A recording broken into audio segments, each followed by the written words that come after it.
أعوذ بالله من الشيطان الرجيم. بسم الله الرحمن الرحيم. السلام عليكم ورحمة الله وبركاته. الحمد لله رب العالمين، والصلاة والسلام على أشرف الأنبياء والمرسلين وعلى آله وصحبه رسول الله أجمعين. أشهد أن لا إله إلا الله وأشهد أن محمدا رسول الله. اللهم صل على سيدنا محمد وعلى آل سيدنا محمد. رب اشرح لي صدري ويسر لي أمري واحلل عقدة من لساني يفقهوا قولي. وقال رسول الله صلى الله عليه وسلم: ومن يتق الله يجعل له مخرجا ويرزقه من حيث لا يحتسب ومن يتوكل على الله فهو حسبه إن الله بالغ أمره قد جعل الله لكل شيء قدرا. Sadaqallahul azim. Alhamdulillah, di video kali ini untuk memenuhi tugas mata kuliah dakwah multimedia dosen pengampu Ibu Mentari. Di dalam video ini menjelaskan tentang bagaimana tata cara atau praktek solat jenazah. Baiklah, sebelum kita melaksanakan atau melakukan praktek solat jenazah, marilah sama-sama kita menjelaskan, kita menyimak, kita mendengarkan penjelasan terkait tentang apa itu solat jenazah, apa itu rukun, apa itu syarat-syarat, dan apa keutamaan dari solat jenazah tersebut. Mari teman-teman saksikan video berikutnya. Solat jenazah. Solat jenazah adalah solat yang dikerjakan sebanyak 4 kali takbir. Hukum solat jenazah adalah fardu kifayah. Rukun solat jenazah itu ada 7. Bisa teman-teman lihat di video ini. Lafaz atau bacaan niat solat jenazah. Niat solat jenazah mayit laki-laki: usolli ala hadzal mayyiti arba'a takbirati fardu kifayati ma'muman lillahi ta'ala. Mayit perempuan: usolli ala hadhil mayyitati arba'a takbirati fardu kifayati ma'muman lillahi ta'ala. Keutamaan orang yang melaksanakan solat jenazah. Di sini saya paparkan ada 2 hadis. Teman-teman yang lagi lihat nonton video ini bisa lihat bersama-sama dua hadis tersebut. Syarat solat jenazah jadi ada 8. Teman-teman yang lagi nonton video ini bisa lihat apa saja 8 syarat solat jenazah itu. Dan yang terakhir itu posisi imam dan makmum ketika melaksanakan solat jenazah. Yang pertama itu yang warna putih jenazah perempuan dan warna biru jenazah untuk laki-laki. Baiklah, langsung saja kita masuk praktek solat jenazah ya. Yang pertama itu rukun solat jenazah. Yang pertama itu adalah niat. Jadi ketika kita mau melaksanakan solat jenazah, kita harus, yang pertama itu harus kita berwudu dulu. Jadi sebelum kita melaksanakan solat, baik solat jenazah atau solat wajib ataupun solat sunnah yang lainnya, kita harus dalam keadaan bersuci. Yang pertama kita harus bersuci dulu, berambil wudu di tempat, di rumah atau kediaman yang lagi dikena musibah. Lalu kita melaksanakan solat jenazah tersebut. Baik kita bermakmum, nanti yang di depannya ada imamnya. Jadi ketika kita menjadi makmum, lafaz niat solat jenazah: usolli ala hadzal mayyiti fardhu kifayati ma'muman lillahi ta'ala. Jadi itu ketika kita menjadi makmum, itu adalah untuk mayat laki-laki. Dan untuk ketika kita menjadi imam, usolli ala hadzal mayyiti fardhu kifayati imaman lillahi ta'ala. Itu lafaz niat ketika kita menjadi imam solat jenazah untuk mayat laki-laki.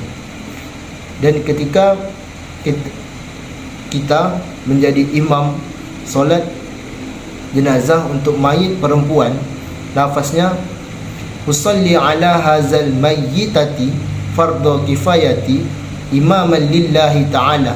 Itu ketika kita menjadi imam untuk solat jenazah mayit perempuan.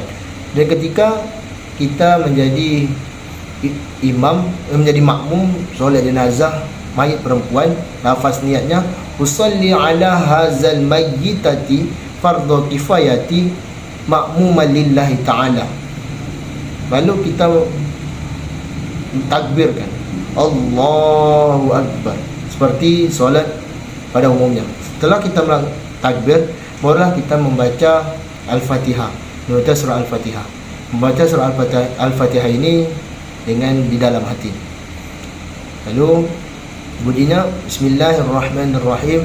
Alhamdulillahirabbil alamin arrahmanir rahim maliki yaumiddin iyyaka na'budu wa iyyaka nasta'in ihdinas siratal mustaqim siratal ladzina an'amta 'alaihim ghairil maghdubi 'alaihim waladdallin. Amin. Lalu setelah kita membaca surah Al-Fatihah, lalu kita takbir yang kedua, Allahu Akbar. Lalu kita membaca salawat Nabi, Allahumma salli ala Sayyidina Muhammad wa ala ali Sayyidina Muhammad.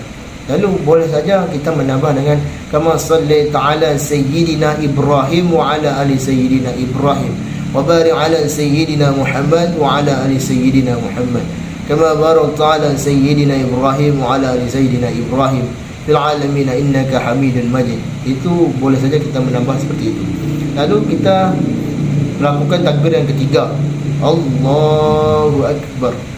Lalu kita membaca Allahumma fir lahu warhamhu wa'afihi wa'fu anhu. Itu untuk mayit laki-laki. Dan untuk mayit perempuan, Allahumma fir laha warhamha wa'afiha wa'fu anha. Itu hanya secara singkat saja. Lalu kalau mau menyambungkan lagi boleh saja, tergantung daripada teman-teman atau kawan-kawan yang lihat video ini.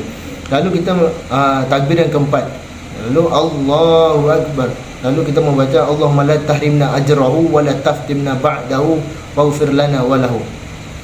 Jadi setelah kita membaca itu atau mau tambah lagi itu tidak masalah. Setelah itu baru kita ucapkan salam. Assalamualaikum warahmatullahi. Sebelah kanan, Assalamualaikum warahmatullahi. Sebelah kiri. Lalu setelah kita itu, karena kita ini sebagai makmum, kita mendengarkan atau kita ikuti dari imam setelah selesai solat jenazah itu. Apakah itu dia membaca surah Al-Fatihah atau surah Al-Ikhlas, surah Al-Falaq, An-Nas dan berikutnya. Lalu kita hanya mengikut apa yang imam lakukan. Lalu setelah dia membaca zikir, tahlil dan sebagainya, lalu kita berdoa. Jadi seorang imam tu berdoa melakukan doanya untuk si mayit tersebut, semoga mayit tersebut mendapat tempat di sisi Allah yang selayaknya, yaitu surganya Allah. Maka itulah tadi penjelasan terkait tentang bagaimana tata cara praktek solat jenazah. Mohon maaf jikalau di dalam saya mempraktekkan solat jenazah tersebut ada baik itu lafaznya yang salah, dari mulai niatnya sampai ke salam, jikalau ada kesalahan mohon dimaafkan karena saya membuat ini masih pemula. Jadi bagi kawan-kawan atau yang teman-teman yang melihat video ini atau lebih paham terhadap bagaimana solat jenazah yang sempurna itu, jadi kawan-kawan bisa komen di channel YouTube saya. Sebelum itu saya ucapkan terima kasih kepada kawan-kawan atau teman-teman atau kaum muslimin muslimat yang telah menonton video saya ini. Mohon maaf jikalau ada terdapat kesalahan di dalam video itu, dan saya atas nama pribadi mohon maaf atas sebesar-besarnya. Saya akhiri, wabillahi taufiq wal hidayah wa ridha wa hidayah. Wassalamualaikum warahmatullahi wabarakatuh.